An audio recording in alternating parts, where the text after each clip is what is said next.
नमस्कार। इंजीनियरिंग विषयों में रुचि बनाने और विषय समझ को मजबूत बनाने के लिए शुरू किए गए श्रीदेवी क्लासेज यूट्यूब चैनल पर आज हमारे विषय इलेक्ट्रिक सर्किट थ्योरी में इस नई वीडियो में बात करते हैं सीरीज पैरेलल सर्किट की कोर प्रैक्टिस की। पिछली वीडियो में आपने basic series parallel circuit analysis की जो कंसेप्ट डेवलप की है उसे और शार्प करते हैं। तो शुरू करते हैं आज की वीडियो। हम जानते हैं कि एक से अधिक प्रतिरोध जब इस तरह से परिपथ में लगे हुए हों तो ऐसे कनेक्शन को हम सीरीज कनेक्शन कहते हैं। श्रेणी में सारे प्रतिरोधों की धारा एक समान होती है और कुल विभव इन प्रतिरोधों में विभाजित हो जाता है। ऐसे परिपथों को सरल करने के लिए एक से अधिक प्रतिरोधों की जगह हम एक अकेला तुल्य प्रतिरोध जिसका मान अलग अलग प्रतिरोधों के जोड़ के बराबर होता है उसे रख देते हैं और जो तुल्य प्रतिरोध में हम ओम के नियम से धारा की गणना करते हैं। जो तुल्य की धारा होती है वही सभी श्रेणी में जुड़े हुए प्रतिरोधों की धारा हो जाती है। हम कह सकते हैं कि श्रेणी प्रतिरोधों में धारा समान होती है और जो धारा तुल्य प्रतिरोध की होगी वही सभी प्रतिरोधों की धारा होगी। अगर एक परिपथ में प्रतिरोधों का संयोजन इस पीले हाईलाइट एरिया जैसा हो कि सबका विभव एक समान हो, यहाँ R1, R2 और R3 तीनों का विभव एक समान है और कुल धारा इन तीनों प्रतिरोधों में अगर विभाजित हो तो हम कहते हैं कि ऐसे तीन प्रतिरोधों की जगह एक अकेला तुल्य प्रतिरोध निकाला जा सकता है जिसका मान इस समीकरण के अनुसार होगा, अर्थात तुल्य प्रतिरोध का व्युत्क्रम अलग अलग प्रतिरोधों के व्युत्क्रम के जोड़ के बराबर होगा। ऐसे परिपथ संयोजन में अगर हम तुल्य प्रतिरोध की विभव ज्ञात कर लेते हैं तो वो सभी प्रतिरोधों की विभव हो जाती है और परिपथ को हल करना आसान हो जाता है। और हमें मालूम है कि ओम के नियमानुसार ऐसे परिपथ की कुल धारा मालूम हो तो कुल धारा और तुल्य प्रतिरोध का गुणनफल समांतर का विभवांतर हो गया है जो सभी R1, R2 और R3 में भी R इक्विवेलेंट के विभव के बराबर होगा। तुल्य प्रतिरोध का विभव निकालकर परिपथों को हल कर लेंगे। एक सरल से सीरीज पैरेलल सर्किट के साथ शुरुआत करते हैं जिसमें ये 3 10 ओम, 15 ओम और 4 ओम के प्रतिरोध एक 50 वोल्ट विभव के साथ चित्रानुसार जुड़े हुए हैं और हमें सभी प्रतिरोधों की धारा ज्ञात करनी है। आमतौर पे हमारे ऐसे सरल परिपथों में एक ही बैटरी होती है और कुछ प्रतिरोधों के संयोजन होते हैं। वो सीरीज या पैरेलल किस प्रकार है उसे ज्ञात करने के लिए परिपथ में धारा का प्रवाह चित्र बनाते हैं। धारा बैटरी के उच्च विभव सिरे से बाहर निकलेगी और परिपथ में उच्च से निम्न विभव की तरफ जब चलेगी तो वो उच्च से जाएगी और निम्न की तरफ आएगी। तो जो जा रही है वो जाएगी विभाजित होकर वो 10 ओम और 15 ओम में जा रही है और यहाँ जो आ रही है वो दोनों तरफ से मिलकर आगे बढ़ेगी। तो इस तरह के धारा के प्रवाह चित्र से हमें धारा के विभाजन और मिलने के बारे में जानकारी मिलेगी। जहां धारा विभाजित होती है वो हमें मालूम करना होगा कि वो विभाजन कहां वापस मिलता है और जहां धारा का विभाजन और मिलन होता है वहां परिपथ अवयव समांतर में होते हैं, अर्थात यहाँ 10 ओम और 15 ओम समांतर में है। और अगर समांतर में सिर्फ 2 ही प्रतिरोध हो तो उनकी जगह हम एक अकेला तुल्य प्रतिरोध दोनों के गुणा में दोनों के जोड़ का भाग देकर निकाल सकते हैं और 10 और 15 के गुणा और 10 और 15 के जोड़ 25 में जब हम क्रिया करते हैं तो 5 से 5 दूनी 10 और 25 में 5 5 25 ये हल करने पे 6 ओम मेरा तुल्य प्रतिरोध आ गया है। जब परिपथ के किसी एक भाग जैसे यहाँ 10 ओम और 15 ओम के समांतर संयोजन की जगह उसका तुल्य रखते हैं तो शेष परिपथ की गणना में कोई अंतर नहीं आएगा, अर्थात 4 ओम और 50 वोल्ट बैटरी की धारा इस परिपथ और उस परिपथ में एक समान है। इस सरल से परिपथ में स्पष्ट दिख रहा है कि 6 ओम और 4 ओम की धारा समान है और कुल विभव 50 यहाँ 6 ओम में भी इधर जाते हुए ड्रॉप हो रही है, 4 ओम में भी ड्रॉप हो रही है। 6 ओम और 4 ओम में 50 वोल्ट विभाजित हो रहा है तो ये दोनों 6 ओम और 4 ओम सीरीज में है। सीरीज में इनका तुल्य प्रतिरोध 6 और 4 का जोड़ 10 ओम आ गया है और 10 ओम में कुल विभव 50 वोल्ट से धारा 5 एम्पियर हो गई है। हमने यहाँ तुल्य 10 ओम प्रतिरोध की धारा निकाली है लेकिन सीरीज में जो तुल्य की धारा है वही 6 ओम की धारा और 4 ओम की धारा होगी। तो हमें 4 ओम की धारा 5 एम्पियर ज्ञात हो गई है। जो 2 अन्य प्रतिरोध जिनकी धारा हमें ज्ञात करनी है वो 10 ओम और 15 ओम है। जब उनकी जगह हमने 6 ओम का तुल्य रखा है तो ये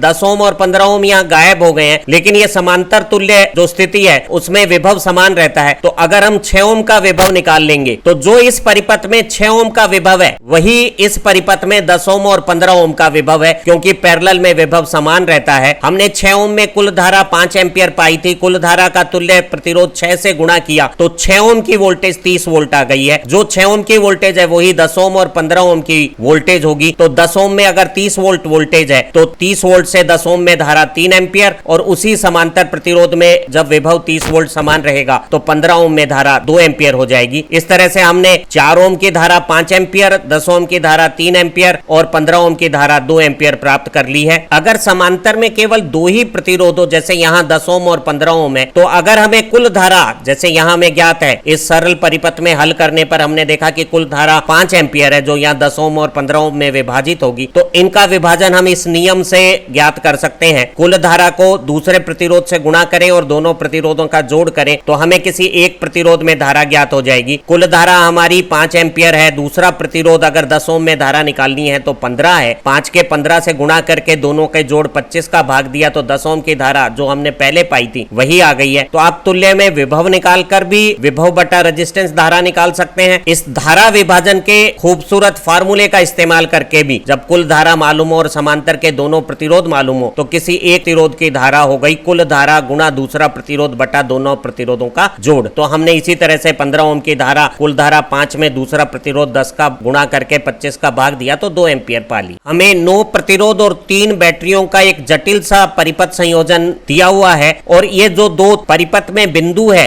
M और N, इसके बीच में विभवांतर ज्ञात करना है। 2 बिंदुओं के बीच में विभवांतर ज्ञात करने का एक सरल तरीका है, परिपथ में एक बिंदु से चले और दूसरे बिंदु तक पहुंचते हुए सभी अवयवों में विभव की राइज और ड्रॉप की गणना करके जो भी नेट रिजल्ट आ रहा है उसे ज्ञात कर लें। जब हम M से N के बीच में चलेंगे तो जो रास्ते में हमारे पास प्रतिरोध आ रहे हैं 5 ओम 6 ओम 10 ओम 1 ओम 4 ओम, इनकी हमें धारा ज्ञात करनी होगी। इस जटिल प्रश्न को हल करना बहुत आसान होगा अगर हम AB शाखा में जिसमें 10 वोल्ट और 10 ओम का प्रतिरोध है उसकी धारा 0 प्राप्त कर लें। विद्युत परिपथों में इस तरह से एक तार का जो कनेक्शन होता है वो परिपथ को पूर्ण नहीं करता है और उसमें धारा प्रवाहित नहीं होती है। अगर हम यहाँ धारा X मान लें तो X यहाँ वापस आएगी, XC आई XC और गई तो बचा कुछ नहीं, तो यहाँ की धारा 0 हो गई। एक और तथ्य है कि हमारे ये जो विभव स्रोत होते हैं वो इलेक्ट्रॉन को धक्का मार के चलाते हैं, पैदा करके नहीं भेजते। तो अगर इस परिपथ का दोनों हिस्सों में कोई आपस में विद्युत संपर्क होता तो इधर के इलेक्ट्रॉन घूमते हुए इस सर्किट में घूम सकते थे और परिपथ में धारा प्रवाहित हो सकती थी। क्योंकि यहाँ ये संबंध नहीं है तो ये बैटरी स्वयं तो इलेक्ट्रॉन पैदा करके भेज नहीं सकती, पीछे से इलेक्ट्रॉन की अगर आपूर्ति नहीं होगी तो परिपथ में धारा प्रवाह नहीं होगा। तो इस AB सेक्शन में अगर धारा प्रवाहित नहीं होती तो ये मेजेंटा हाइलाइट में दोनों तरफ 2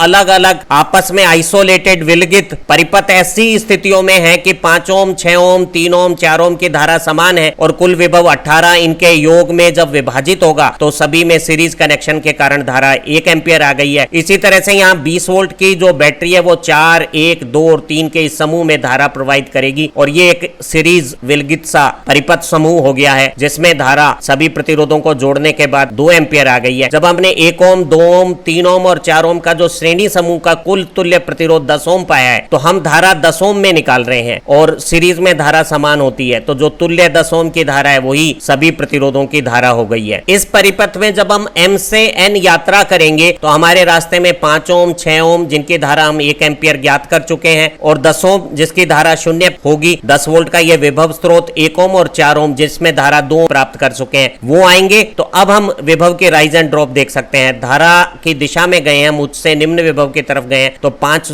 ओम में 1 एम्पियर धारा से 5 वोल्ट की ड्रॉप हो गई है। 6 ओम में भी 1 एम्पियर धारा है तो 6 वोल्ट की ड्रॉप हो गई है। 10 ओम में कोई धारा नहीं है तो इसमें कोई विभव नहीं होगा। लेकिन ध्यान रहे सिर्फ रेजिस्टेंस में धारा नहीं होने के कारण विभव नहीं होगा, इस विभव स्रोत में बगैर धारा के भी विभवांतर होगा और हम लो से हाई जा रहे हैं तो ये 10 वोल्ट की राइज हो गई है। अर्थात A और B के बीच में भले ही धारा प्रवाहित नहीं हो लेकिन A B से 10 वोल्ट उच्च विभव पे है। अब हम यहाँ अगर परिपथ की धारा देखें तो वो बैटरी के धन सिरे से 2 एम्पियर मान की बाहर निकलती हुई इस प्रकार है। हमारी चलने की दिशा जो नीले तीर से है वो धारा लाल तीर से उल्टी है तो ये विभव की राइज होगी। 2 एम्पियर धारा से 1 ओम में 2 वोल्ट की राइज और 4 ओम में 8 वोल्ट की राइज हो गई है। सारी राइज को एक साथ जोड़ें, ड्रॉप को एक साथ जोड़ें तो हम पाते हैं कि 20 वोल्ट राइज में 11 वोल्ट ड्रॉप का जब अंतर किया तो नेट 9 वोल्ट की राइज हो गई है। अर्थात M और N में विभवांतर 9 वोल्ट है और N उच्च विभव पे है। एक और जटिल से दिखने वाले परिपथ को हल करके विषय की समझ को बहुत मजबूत बना लेते हैं। हमें 9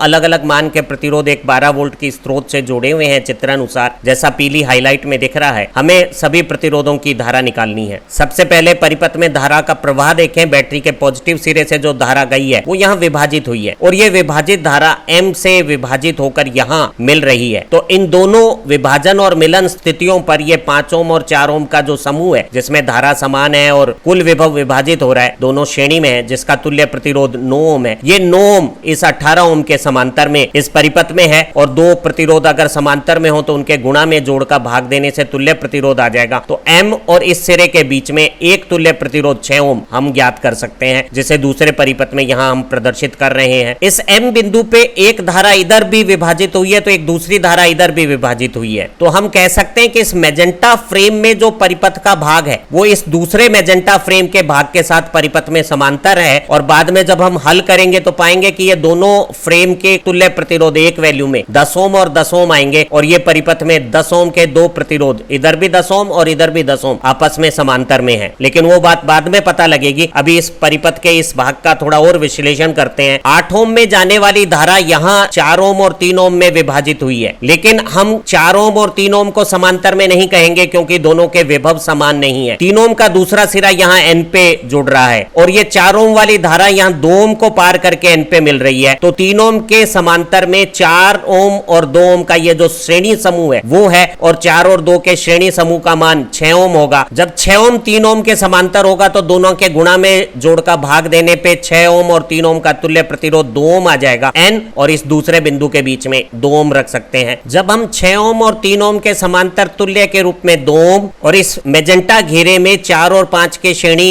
समूह 9 के समांतर में 18 ओम की जगह जब तुल्य 6 ओम रखते हैं तो शेष बचे हुए परिपथ 12 वोल्ट के विभव स्रोत 1 ओम के श्रेणी प्रतिरोध या इस 8 ओम या इस 4 ओम की धारा इस परिपथ और पुराने परिपथ में एक समान रहेगी। परिपथ के इस भाग में 8 ओम और 2 ओम आपस में सीरीज में है और इधर 6 ओम और 4 ओम आपस में सीरीज में है और दोनों श्रेणी समूह यहाँ 8 और 2 का 10 ओम हो गया है और इधर 6 और 4 का श्रेणी समूह भी 10 ओम हो गया है और ये भाग जो तुल्य 10 ओम के बराबर है और ये भाग जो तुल्य रूप में 10 ओम के बराबर है, ये 10 ओम और 10 ओम समांतर में जब गुणा में दोनों का जोड़ का भाग देंगे या जब दोनों बराबर हो तो तुल्य प्रतिरोध आधा हो जाता है और वो एक अकेला प्रतिरोध 5 ओम हो जाएगा। तो आप जानेंगे कि चाहे यहाँ पीली हाईलाइट में दिखाए हुए प्रतिरोध हो उनकी जगह हमने 5 ओम रखा हो या इस पीली हाईलाइट में ये 10 ओम और ये भी 10 ओम की जगह जब हमने एक तुल्य 5 ओम रखा है तो ये जो शेष बचा हुआ परिपथ है 12 वोल्ट की बैटरी और 1 ओम का प्रतिरोध, इसमें धारा मूल परिपथ की भांति रहेगी। इस सरल से परिपथ में धारा प्रवाह स्पष्ट बता रहा है कि 5 ओम और 1 ओम में धारा समान है और 12 वोल्ट दोनों में विभाजित हो रही है। तो 5 ओम और 1 ओम सीरीज में कुल प्रतिरोध 6 ओम हो गया है और अब हमने 6 ओम में धारा निकाली 12 वोल्ट के सोर्स से 2 एम्पियर और जो तुल्य 6 ओम में धारा है वही 5 ओम की धारा होगी और वही 1 ओम की धारा होगी। तो इस 1 ओम प्रतिरोध की धारा यहां हमने ज्ञात कर ली है 2 एम्पियर। इस ब्लू एलिप्स में 10 ओम और ये जो मैजेंटा एलिप्स में जो 10 ओम है जो इधर ब्लू और मैजेंटा एलिप्स के भाग को प्रदर्शित कर रहे हैं तुल्य रूप में, वो दोनों जब समांतर में तुल्य 5 के बराबर है तो हमें एक बात मालूम है कि जो 5 ओम का विभव होगा वही इस 10 ओम और इस 10 ओम का विभव होगा और 5 ओम का विभव निकालने के लिए हमें कुल धारा को तुल्य प्रतिरोध 5 से गुणा करना है और 5 ओम में कुल धारा हमने गणना की 2 एम्पियर। 2 एम्पियर का 5 से गुणा किया तो इस 5 ओम का विभव 10 वोल्ट आ गया। उस 10 वोल्ट से हम पाएंगे कि M से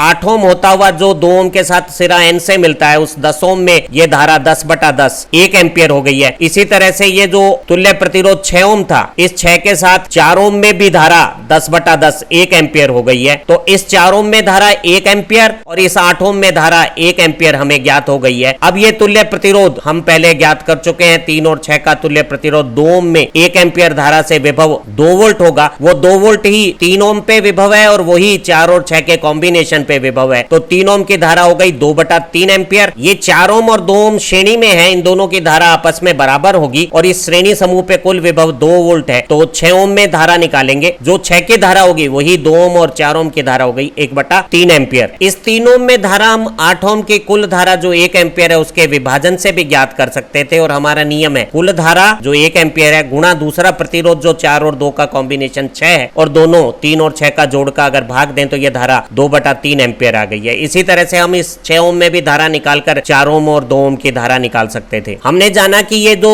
दोनों मैजेंटा इलिप्स के भाग हैं जिनमें 10 ओम तुल्य प्रतिरोध है उसमें 10 वोल्ट विभवांतर से जो M और N के बीच में हमने ज्ञात किया है 1 एम्पियर धारा है। 1 एम्पियर धारा से इस 6 ओम जो कि इस 5, 4 और 18 का तुल्य प्रतिरोध है उसमें विभव 6 वोल्ट आ गई है। तो 18 ओम में 6 वोल्ट विभवांतर से धारा 1/3 एम्पियर आ गई है और वही 6 वोल्ट जब 4 और 5 के सीरीज कॉम्बिनेशन पे लगेगी तो 4 ओम और 5 ओम दोनों में धारा बराबर होगी और वो विभव 6 वोल्ट बटा प्रतिरोध 9 ओम हो गया है 2/3 एम्पियर। हमने इस प्रश्न में देखा कि 5 ओम और 4 ओम समान धारा विभव विभाजन सीरीज में है, इसी तरह से 4 ओम और 2 ओम सीरीज में है और सीरीज को इस तरह से चिन्हित करना सरल है। 5 और 4 के श्रेणी समूह 9 ओम और 18 ओम में जो धारा का विभाजन है वो दूसरी तरफ मिलता है, तो 18 और 9 आपस में समांतर हैं और इनकी जगह एक अकेला तुल्य प्रतिरोध 6 ओम रखा जा सकता है। इसी तरह से ये जो धारा है वो 3 ओम और इस 4 और 2 के कॉम्बिनेशन 6 ओम में विभाजित होकर N पे मिलती है और ये 6 ओम और 3 ओम के जगह एक तुल्य प्रतिरोध 2 ओम रखा जा सकता है। सीरीज पैरेलल सरलीकरण से इस पीली हाईलाइट की जगह जब 6 ओम आ गया है और इस शान हाईलाइट की जगह जब 2 ओम हो गया है तो परिपथ कुछ सरल हो गया है। इस सरल परिपथ में 2 ओम और 8 ओम सीरीज में 10 ओम, M और N के बीच में इस दूसरे 6 ओम के साथ 4 के सीरीज 10 ओम के साथ समांतर में हो गई है और दोनों 10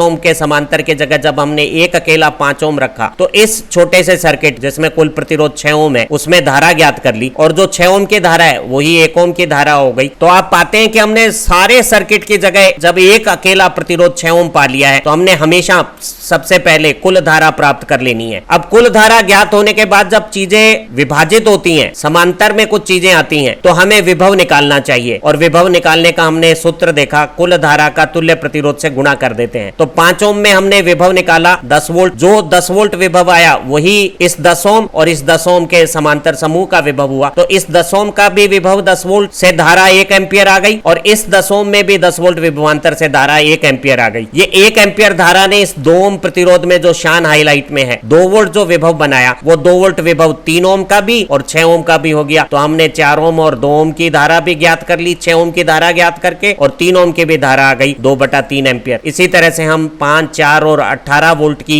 धाराएं ज्ञात कर सकते हैं अगर 6 ओम की विभव ज्ञात कर ले जो 1 एम्पियर धारा के साथ 6 वोल्ट है और 6 वोल्ट से 18 की धारा तो हो गई 6/18 1/3 एम्पियर और इस 9 की धारा हो गई 6/9 एम्पियर और जो 9 ओम की धारा है वही 5 ओम और 4 ओम की धारा हो गई। अर्थात सीरीज में तुल्य की धारा निकालिए, सबकी धारा आ जाएगी, समांतर में तुल्य का विभव निकालिए, सबका विभव आ जाएगा और विभव या धारा में से एक मालूम है, प्रतिरोध मालूम है तो दूसरा मालूम हो जाएगा और इस तरह से हम जटिल से जटिल परिपथ का भी सरलीकरण कर सकते हैं। आज की इस वीडियो से आपकी सर्किट की समझ निश्चित रूप से सुधर गई है। हमारी दूसरी वीडियो से आप सर्किट को बहुत मजबूत बना सकते हैं और इससे आपकी इंजीनियरिंग आसान होगी। आप अच्छा पढ़ें, तरक्की करें। Have nice time, happy learning. इस वीडियो को देखने के लिए आपका एक बार फिर बहुत बहुत धन्यवाद।